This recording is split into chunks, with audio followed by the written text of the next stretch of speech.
हमारे प्यारे प्रभु श्री कृष्ण आज द्वारका तक पहुंच गए। द्वारका तक आज पहुंचे हैं और ये भारत की सनातन संस्कृति का एक अद्भुत अनूठा भाव है, जो आज दिन में भी हम सनातन संस्कृति की, हिंदू संस्कृति की क्या गहराई है और क्या उसकी प्रेरणा हम सबको आज लेने की आवश्यकता है, वो हम श्रवण कर रहे थे आज दिन में। अब देखें, हमारे दो मुख्य ये अवतार जो हैं, भगवान राम, भगवान कृष्ण।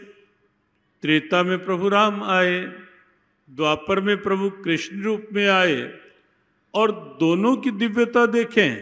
जब प्रभु राम आए, राजमहलों में आए, नगरीय वातावरण में आए, लेकिन 14 वर्ष का वनवास स्वेच्छा से स्वीकार करके 14 वर्ष तक वनगमन किया, वन में भ्रमण किया, रमण किया, वन में रहे।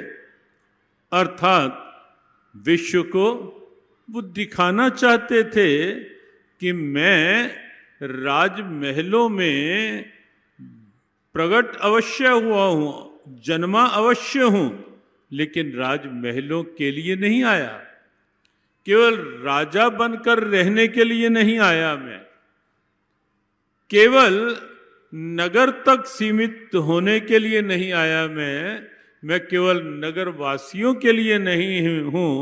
विश्व ये जान सके, मान सके, पहचान सके कि हिंदुओं का ये ब्रह्म, सनातन का ये ब्रह्म जब इस धरा पर आता भी है तो केवल अपना ब्रह्मत्व, केवल अपनी भगवत्ता प्रकट करने के लिए नहीं आता, केवल ऊंचे सिंहासन पर बैठकर आदेश देने के लिए नहीं आता सनातन धर्म का ब्रह्म कि मैं भगवान हूं, इस धरा पर आया हूं।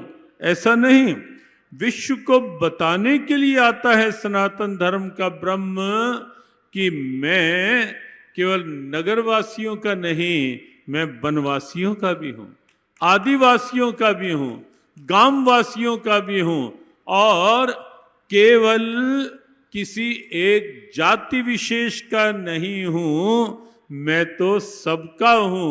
मैं केवट के पास जा करके केवट की नौका स्वयं मांग करके और केवट के ऐसा निर्देश देने पर कि जो प्रभु अवसि पार गा चाहूं, मोहे पद पदम पखारन कहूं।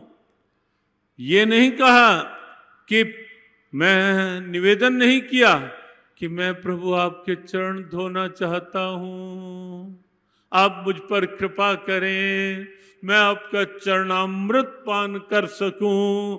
ऐसा नहीं कहा।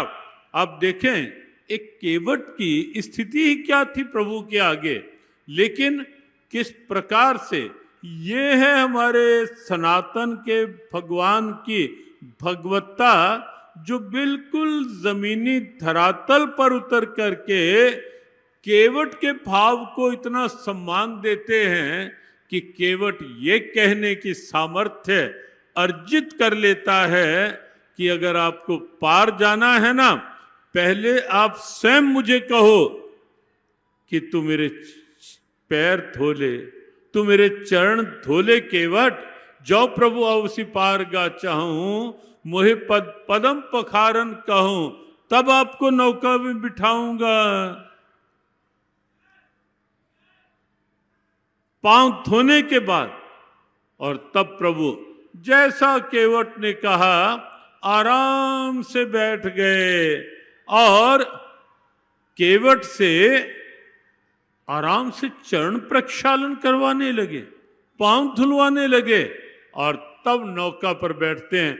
और जैसा जैसा केवट संकेत करता जाता है, प्रभु वैसा वैसा करते चले जाते हैं। और यही नहीं, विश्व को बताना था कि मैं निषाद को भी गले लगा सकता हूं, निषाद को भी तुम हम प्रिय भरतहि सम भ्राता, तो निषाद को भी भरत के समान अपना भ्रातृत्व प्रेम प्रदान कर सकता हूं, करता हूं। विश्व को ये दिखाया कि मैं सबका हूं, सब मेरे हैं।